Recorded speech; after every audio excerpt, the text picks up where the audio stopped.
Les États-Unis qui réaffirment leur détermination à mettre la main sur le Groenland. Oui, Donald Trump a fait part à plusieurs reprises de sa volonté d'acquérir ce territoire sous contrôle du Danemark. Question de sécurité nationale selon le président américain. Et plusieurs options sont sur la table, Wilfried de Villers.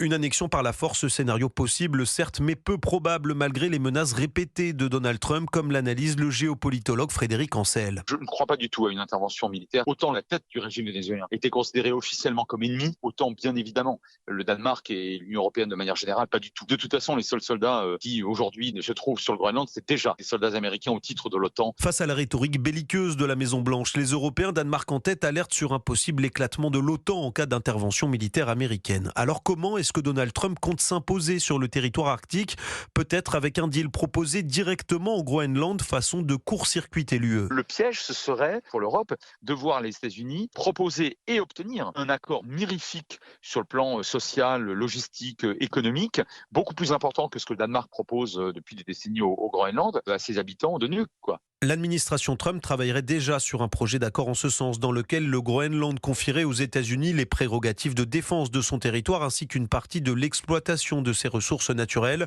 Enfin, autre moyen de pression, Washington pourrait conditionner son soutien militaire à l'Ukraine à un recul des Européens sur la question du Groenland.